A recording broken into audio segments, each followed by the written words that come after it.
Marcus J. Washington had spent 15 years climbing to the pinnacle of American corporate power. As the black CEO of Apex Dynamics, he commanded a logistics and technology empire valued at over $40 billion. Boardrooms in New York, Atlanta, and Chicago bowed to his vision. Investors quoted his earnings calls like scripture. Diversity reports highlighted his face as proof that the system worked. Yet Marcus knew the polished surface hid cracks. He decided the only way to expose them was to vanish into the machinery he had built. He would become Mark Jones, a 38-year-old entry-level supply chain coordinator with a fake social security number, a rented room in Chicago's South Side, and no trace of the billionaire he truly was. The transformation began in a small hotel room near Hartsfield-Jackson Airport. Marcus shaved his signature low fade into an unremarkable buzz cut, grew a thick beard that scratched his jawline, and swapped tailored Tom Ford suits for off-the-rack khakis and polo shirts bought at Walmart. He traded his Patek Philippe watch for a $20 Casio and practiced slouching so his 6'2" frame appeared less imposing. His head of security, sworn to silence, created the false identity and submitted the application. 2 weeks later, Mark Jones received the email. Congratulations. You start Monday at the Chicago Distribution Center. On day 1, the illusion held perfectly. The HR coordinator, a tired white woman in her 50s, barely glanced at his paperwork. Badge is at the front desk. Training video is 30 minutes. Don't be late tomorrow. No handshake. No welcome packet beyond a barcode scanner and a safety vest 2 sizes too large. Marcus felt the first sting of invisibility. In his real life, doors opened before he reached them. Here, he waited 20 minutes in line behind forklift drivers just to get his locker assignment. The warehouse floor revealed corporate blind spots in raw detail. Rows of towering shelves stretched under fluorescent lights that hummed like angry bees.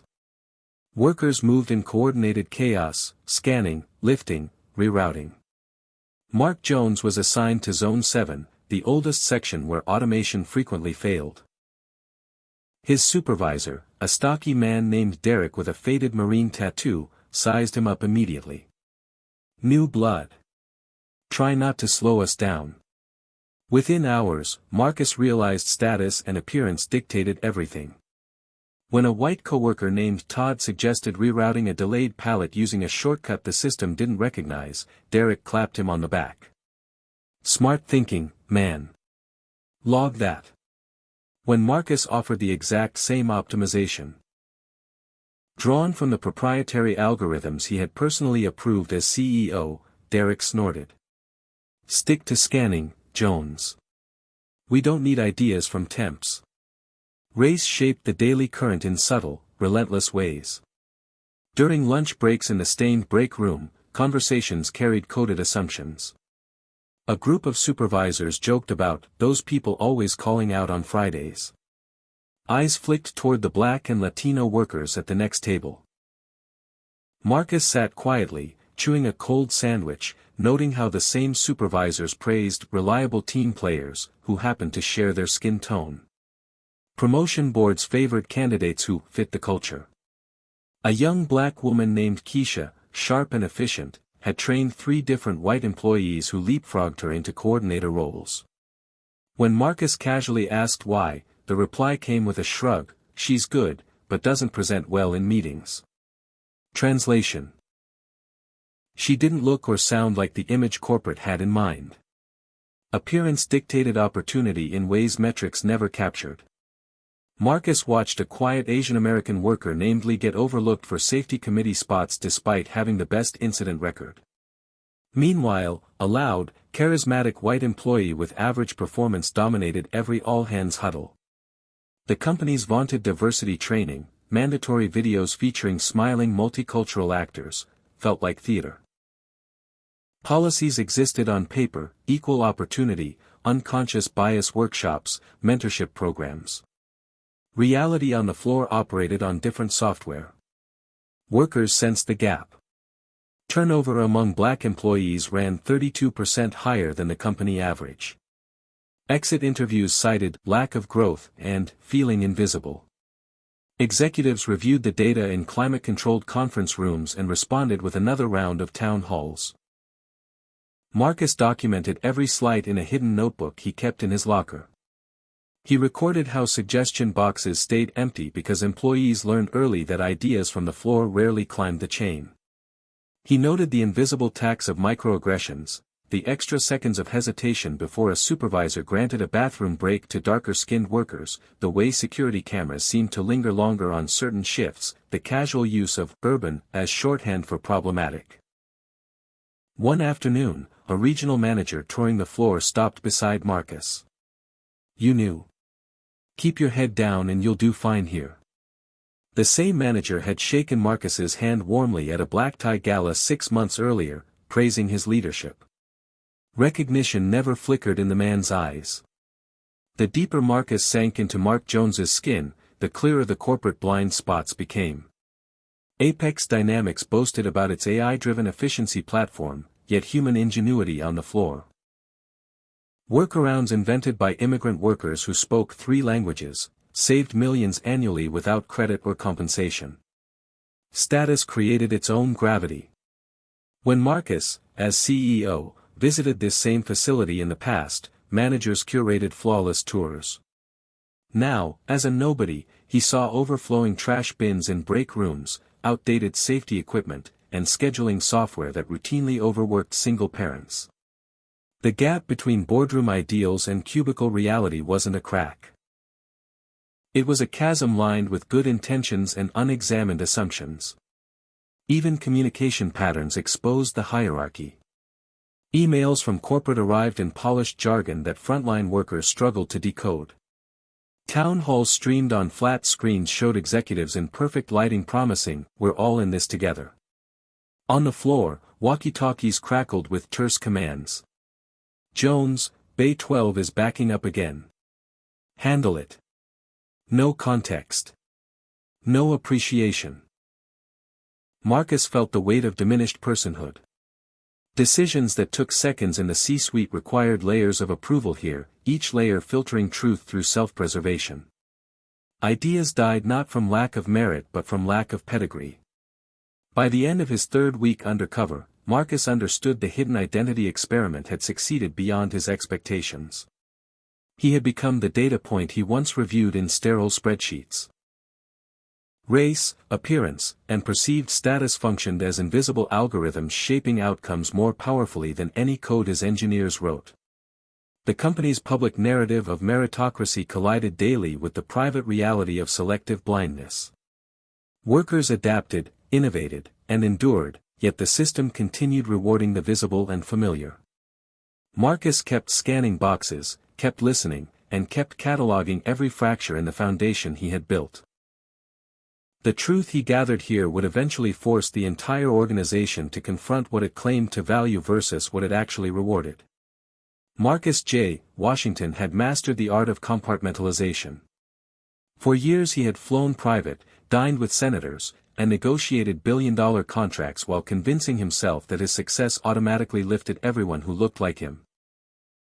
Now, as Mark Jones, that illusion shattered under the weight of 12-hour shifts, aching feet, and the quiet humiliation of being invisible. The sacrifice began the moment he kissed his wife and daughter goodbye in their Buckhead mansion, telling them only that he was taking a research sabbatical. No details. No timeline. Just a promise to return changed. What he hadn't anticipated was how completely the role would strip him bare. The first personal cost was physical. At 42, Marcus maintained a CEO physique through private trainers and recovery suites. Mark Jones hauled 40-pound totes, climbed steel racks when conveyors jammed, and stood on concrete for 10 hours straight. By day 4 his lower back throbbed with a deep, unfamiliar pain. Blisters formed on his heels inside cheap steel-toe boots. He popped ibuprofen like breath mints and still winced every time he bent to scan a low pallet. One night he limped into his tiny South Side apartment. Stained beige carpet, humming refrigerator, distant sirens, and collapsed onto a lumpy mattress. No Egyptian cotton sheets. No blackout curtains. Just the orange glow of streetlights cutting through cheap blinds. He stared at the water stain on the ceiling and realized this was the reality for thousands of his employees every single night. Sleep became a luxury. As CEO, he guarded his REM cycles religiously. Here, mandatory overtime notices appeared without warning. Peak season, supervisors barked, as if that explained everything. Marcus dragged himself through double shifts, then lay awake replaying conversations from the floor. The single mother who cried in the bathroom because daycare closed at 6 and her shift ended at 7:30. The veteran forklift driver whose knees were shot from 20 years on the same concrete. The young Dominican man sending money home every Friday while eating ramen 6 nights a week. Their struggles weren't abstract HR statistics anymore. They had names, faces, and voices that followed him into restless dreams. Financial sacrifice hit differently than he expected. Marcus's personal wealth could buy the entire distribution center, yet Mark Jones lived on $19.50 an hour minus taxes and union dues. He budgeted carefully, $180 weekly rent for the furnished room, $60 on groceries from Aldi, $40 on gas for the beat-up Honda Civic he bought under the fake name. When the ancient washing machine in the building broke, he carried laundry 3 blocks to a laundromat and sat among tired strangers folding clothes at midnight. The casual expense that once meant nothing, $400 shoes, $200 dinners, now felt obscene. One afternoon he watched a coworker skip lunch to stretch his paycheck. Marcus bought the man a sandwich anyway, claiming it was extra from my wife. The gratitude in the worker's eyes lodged something sharp in Marcus's throat. The emotional toll ran deeper. Marcus missed his daughter's 8th grade science fair. He missed his wife's charity gala where she accepted an award in his name. Phone calls were brief and guarded, he couldn't risk slipping. Loneliness settled in his chest like warehouse dust. Even more painful was the rediscovery of his own roots. Marcus had grown up in a working-class neighborhood in Birmingham, Alabama. His father drove trucks. His mother cleaned hotel rooms. He had escaped that world through relentless ambition, changing his speech patterns, his walk, even the way he laughed. Undercover, those old rhythms returned unbidden. When a black forklift operator named Tyrone invited him to shoot hoops after shift at a cracked outdoor court, Marcus felt something crack open. They played under flickering streetlights, trash-talking like teenagers. Sweat mixed with memories. For the first time in 15 years he spoke in the cadence of his childhood, dropping G's, laughing loud and unpolished. Tyrone shared stories of raising 3 kids on the same wage Marcus paid. Marcus listened, really listened, and felt shame bloom hot behind his eyes.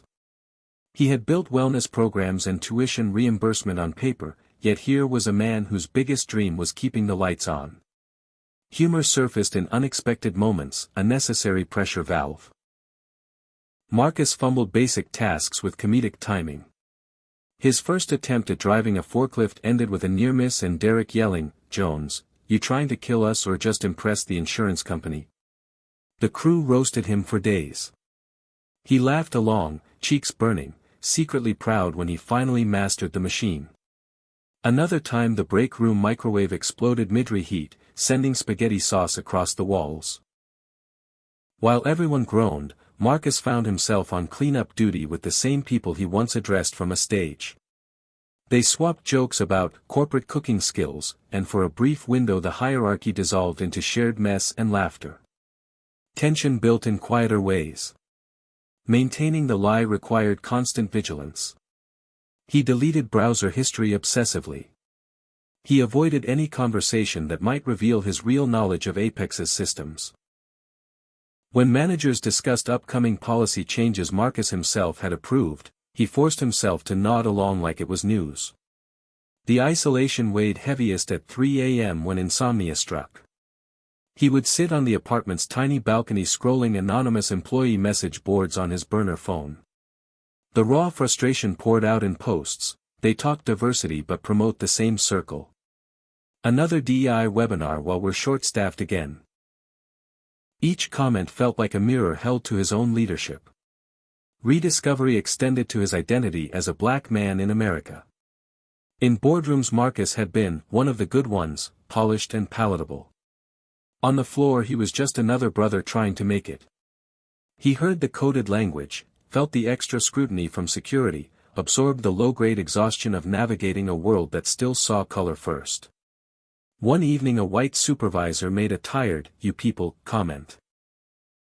Marcus bit his tongue so hard he tasted blood. Later in the parking lot he sat in his Civic and cried, not from weakness, but from the overwhelming realization of how far he had drifted from the boy who once promised never to forget where he came from. Family disconnection became the sharpest knife. His daughter left voicemails asking when Daddy was coming home. His wife's texts grew shorter, laced with worry. Marcus realized success had turned him into a provider but not a presence. The undercover role forced him to confront how privilege had insulated him from the very people he claimed to champion. He began keeping a private journal, not the corporate notes on blind spots, but raw reflections. Pages filled with admissions, "I became the system I wanted to change. These workers know more about resilience than I ever did. My biggest sacrifice isn't the money or comfort, it's the lie I told myself that I still understood struggle." Every small victory on the floor carried new meaning. When the crew finally accepted him enough to share their secret workaround for a chronic inventory glitch, Marcus felt genuine pride, not the abstract pride of a CEO signing off on KPIs, but the earned pride of belonging. He rediscovered joy in simple things. Perfecting the rhythm of scanning while listening to old-school hip-hop through one earbud, sharing coffee from his thermos with coworkers during brutal night shifts, the fist bump rituals that replaced handshakes in suits. The man who once measured success in market cap now measured it in respect earned from people who had nothing to gain by giving it. The personal transformation accelerated with each passing week. Marcus's posture changed. His laugh came easier. The beard no longer itched. It felt like armor and liberation at once. He confronted uncomfortable truths about his own leadership style. How many times had he cut budgets that directly impacted these lives? How often had he celebrated quarterly earnings while ignoring the human cost behind the numbers? The sacrifice had become a brutal mirror, forcing him to see not just the company's flaws but his own. He carried the weight of that knowledge in every aching muscle and quiet conversation, reshaping his understanding of power, identity, and what it truly meant to lead. The storm broke on a Thursday night in mid-February. A brutal blizzard slammed Chicago, dumping 14 inches of snow and paralyzing the interstate. Apex Dynamics faced a crisis. A critical shipment of temperature-sensitive pharmaceuticals worth $14 million sat frozen in the loading bays. Corporate headquarters, warm and dry in Atlanta, issued the standard directive: halt operations, wait for roads to clear, absorb the penalty clauses. Mark Jones, drenched in sweat under his safety vest, saw the fear in his teammates' eyes. Contracts like this kept bonuses alive and jobs secure. He made a decision that would end the charade. He gathered the night crew in the break room at 2 a.m., 17 exhausted men and women huddled around lukewarm coffee. "Forget corporate protocol," he said, voice steady with authority they had never heard from him. "We reroute using local roads. I know the back routes. We use personal vehicles for the last-mile handoffs if we have to. Who's with me?" For a moment silence hung heavy. Then Tyrone nodded first. Keisha stood up next. Within minutes the entire crew mobilized. Marcus drew on 15 years of logistics mastery he had hidden behind clumsy newbie mistakes. They repurposed 2 forklifts to clear snow at the gate, loaded refrigerated trucks with chains, and coordinated a convoy using burner phones and group texts. Lee from inventory created a manual tracking sheet on notebook paper when the system crashed. By dawn the shipment rolled out, inching through whiteout conditions, delivered intact to the client's warehouse with 40 minutes to spare. The regional VP flew in the next morning for a victory lap. Cameras rolled. Executives beamed from a video conference screen. The VP moved down the line shaking hands, doling out generic praise. When he reached Marcus he clapped him on the shoulder. "Good work, Jones. Real team player energy." Marcus met his eyes, heart hammering. He reached up slowly, peeled away the spirit gum holding the thick beard, removed the cheap glasses, and straightened to his full height. "My name isn't Jones," he said clearly, voice carrying across the suddenly silent warehouse. "I'm Marcus J. Washington, CEO of Apex Dynamics. And I've been working beside you for 31 days.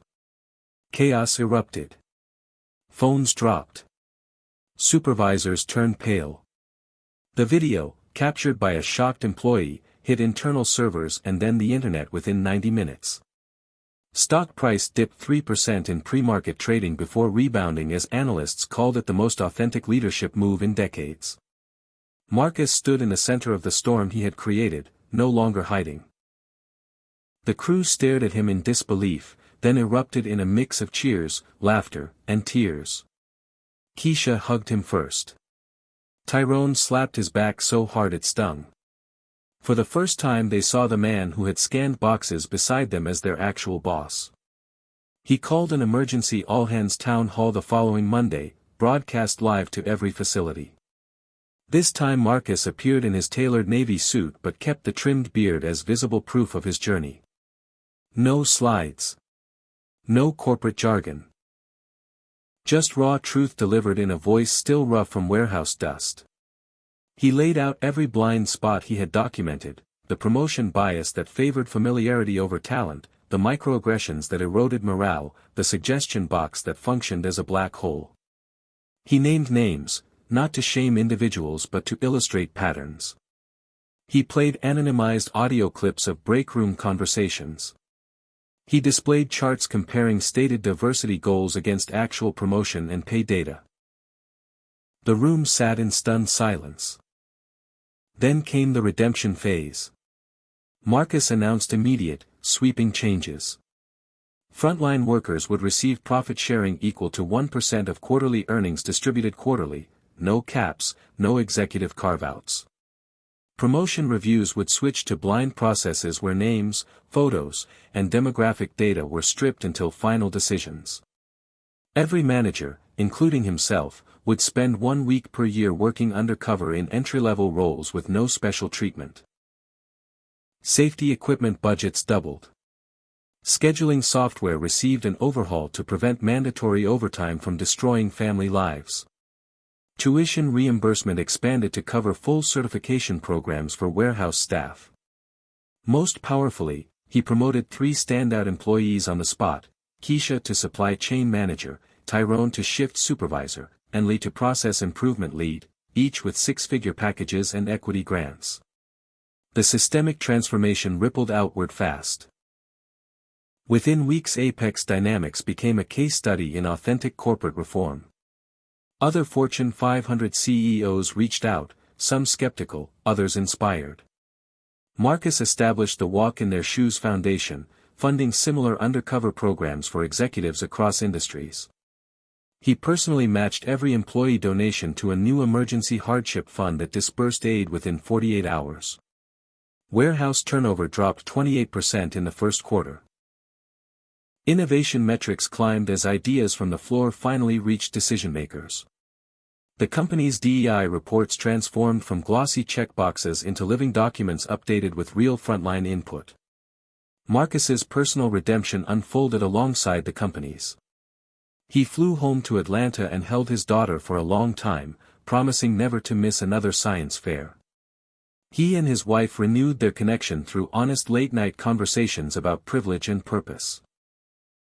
He returned to the Chicago facility unannounced every few weeks, this time in a hard hat but without disguise, asking questions and listening more than speaking.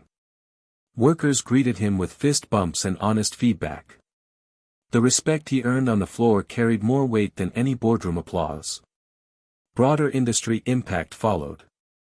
Major logistics competitors announced similar transparency initiatives. Business schools added case studies on the Washington experiment. Marcus testified before congressional committees on wage equity and corporate accountability, beard still present as his trademark.